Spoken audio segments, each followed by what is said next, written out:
A city like any other. Everyone on the move, hustle and bustle. But ponder a while and see what's actually happened. Yes, most of them look supercharged, but in fact, they are merely on their way to work.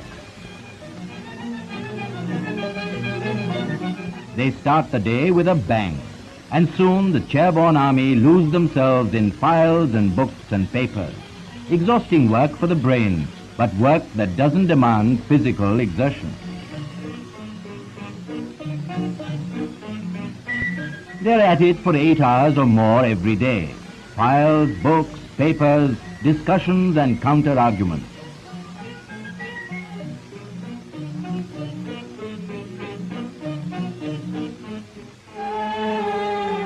And when it's time to close the files and books and papers, they rise from their chairs looking very much like worn-out rags.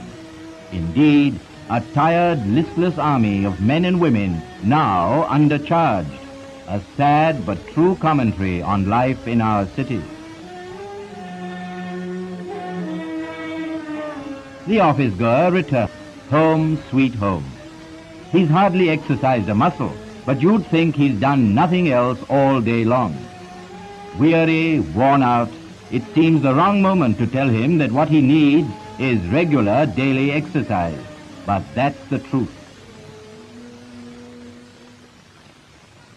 Over the centuries in our country, a number of systems of exercises designed to make the body more fit and better able to bear the stress and strain of everyday life has been evolved. Our Indian exercises are simple in technique and easy to practice. They generally require little time and no accessories, and are suitable for all, young and old. The best time for exercise is in the morning, before breakfast. At this time, the vitality of the body is at its highest. All movements can be done with a sense of ease, freshness, vigor, and a great deal of mental calm.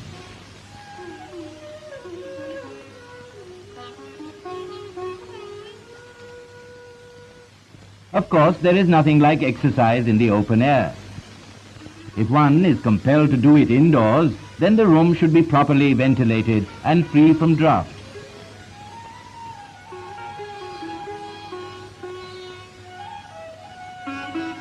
Keep the body loosely clothed and exposed to the air as much as possible.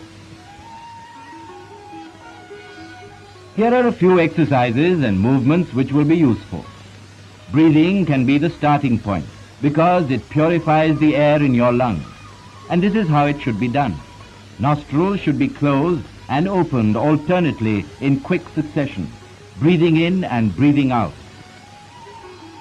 The stomach should be inflated while inhaling and deflated while exhaling. Blood circulation increases. The body is toned up. Next, feet joined together, throw the head back. Turn the eyes upward. Inhale and exhale deeply, feeling the impact on the crown of the head.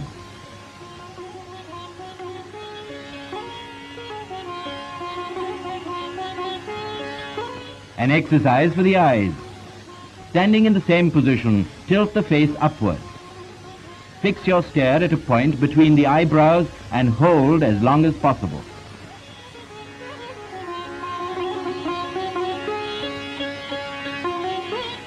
There is an exercise for the cheeks also.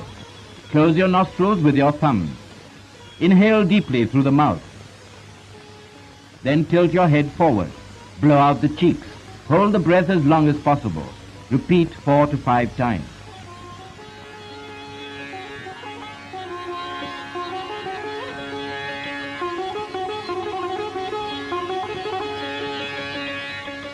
For the ears, try this exercise. Plug the ears with your thumbs. Then with your fingers, close eyes and nostrils. Inhale deeply through the mouth. Tilt the head. Blow out the cheeks. Hold breath as long as possible. Then, holding the head straight, exhale slowly through the nose. Now the neck. While breathing in and out, inflating and deflating the abdomen, stretch the veins of the neck in quick, short jerks. Another exercise for the neck. Turn your head vigorously to the left and to the right.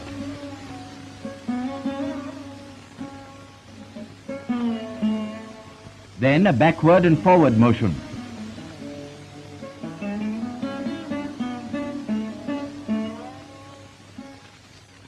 And finally, rotate the head from left to right. And again from right to left, slowly and forcefully.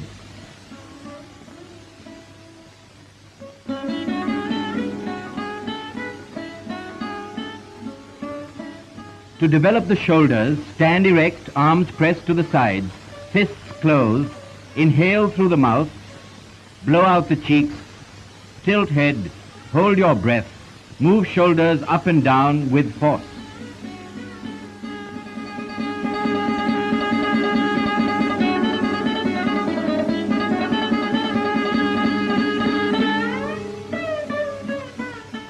Now the arms.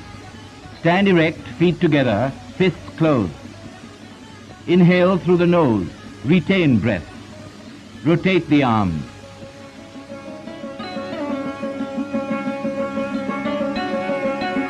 Exhale, inhale again. Hold breath, rotate arms in reverse.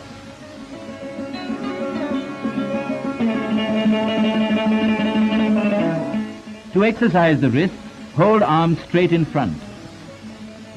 Move hands up and down with force.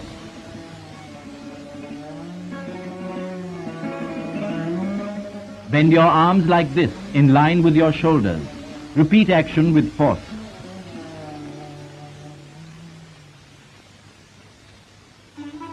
Repeat the same with closed fists.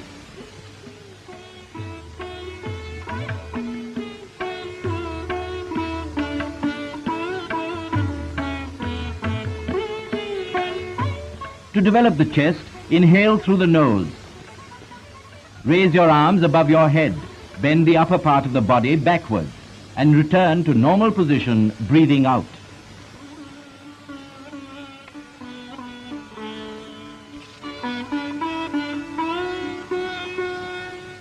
The abdomen. Inhaling through the nose, inflate the stomach fully and hold that position for as long as you can. Then, exhaling, deflate the stomach.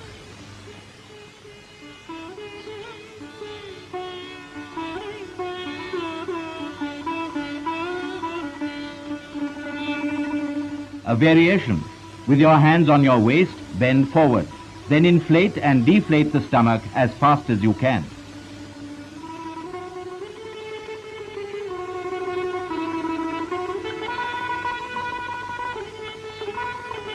Another exercise for the muscles of the abdomen, but it requires a lot of practice. If you can do it, it will be very useful.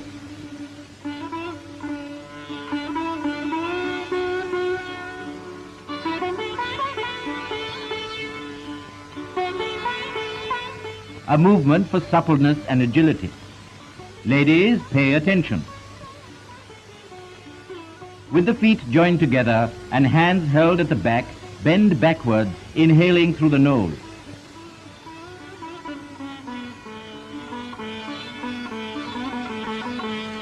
Returning to normal position, bend forward as much as possible, exhaling through the nose. Repeat complete process 5 times.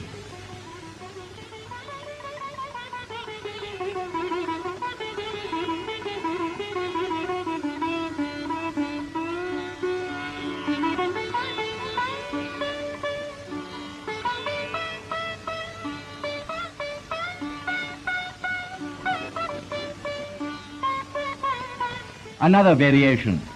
Keeping the legs apart, swiftly move the upper part of the trunk to left and right. While swinging the arms, breathe in and out through the nose. Repeat the action 10 times.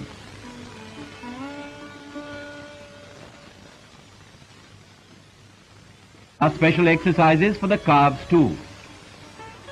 With your arms stretched forward, begin inhaling and lower yourself to a sitting position.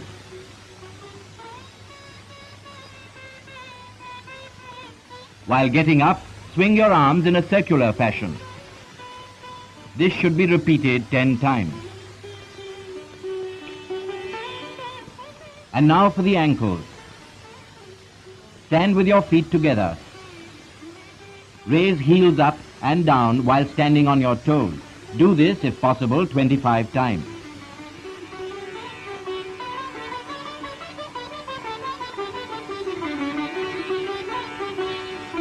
Then again, raising your foot about 9 inches from the ground, rotate your toes thrice, clockwise and anti-clockwise.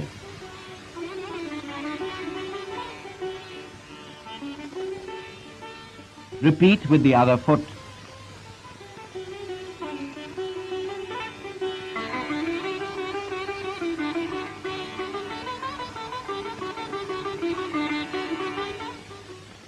Unique to the Indian system of exercises are the asanas, or composite poses, each designed for exercising particular parts of the body. This is the Ashwat asana, or people tree pose. Stand upright, raise the arms upwards, and move the right leg sideways at a right angle. Repeat with the other leg.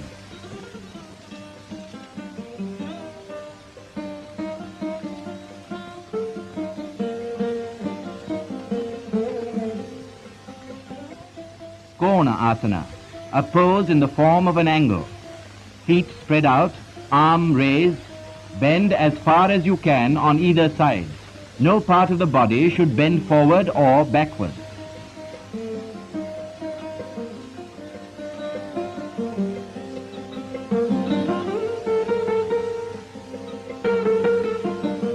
For suppleness of the body, Padangushta asana. Get your whole body to rest on your toe like this. Thereafter, hold your waist with both hands. Keep the backbone and trunk upright. Sit motionless with a fixed gaze.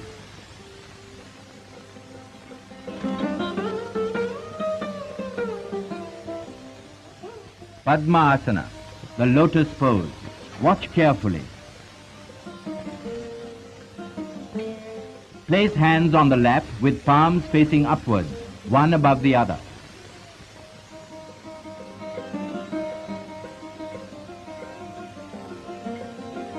The position of the hands can vary, either on the heels of both feet or on the knees.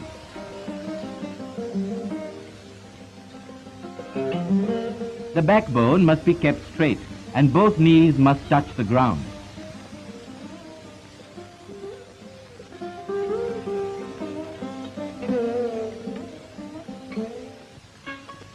Yes, another exercise for the stomach.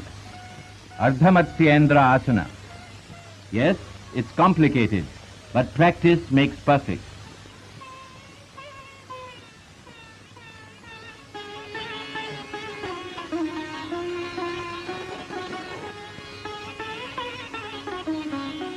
Paschimottanasana. Now an exercise for the spine and back. Stretch your legs. Catch hold of the toes, crossing your hands. Then bend forward as far as possible. Hold this position as long as you can.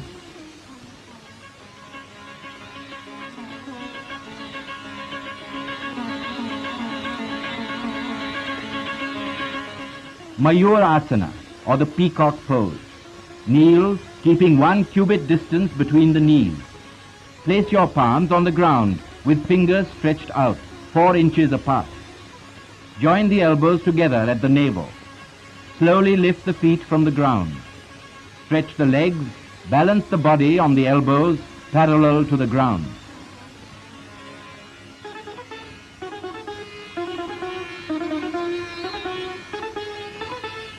Now to help the abdominal muscles. Lying on your stomach, lift up your legs with your hands. Hold them tight and pull them towards you as far as possible. Maintain this position for as long as you can.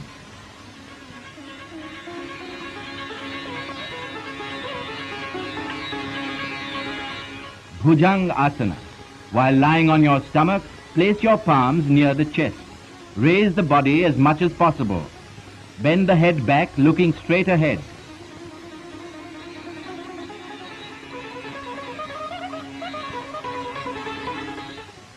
Sarvanga asana.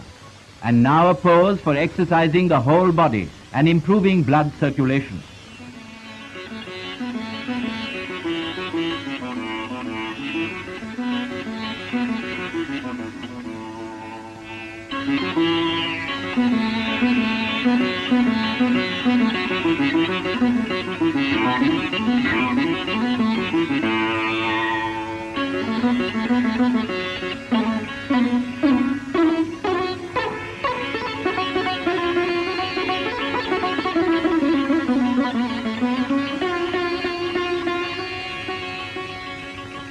Shavasana. To obtain full benefits from your exercise hour, relaxation is essential. Lie on your back with palms of hands turned upwards, near the waist. Relax your body to such an extent that you feel detached from your physical self. It's possible if you try.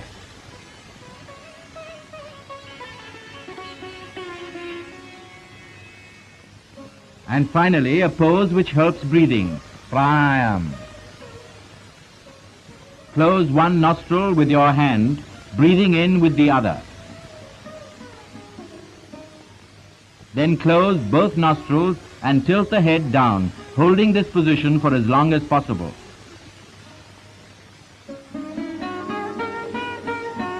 While exhaling, tilt up the head, keep one nostril closed and breathe through the other. Repeat 5 times.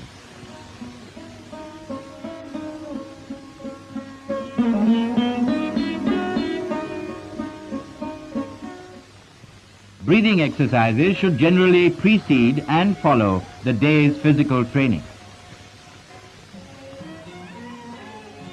These exercises have an advantage. They can be done without unnecessary exertion and without much fatigue.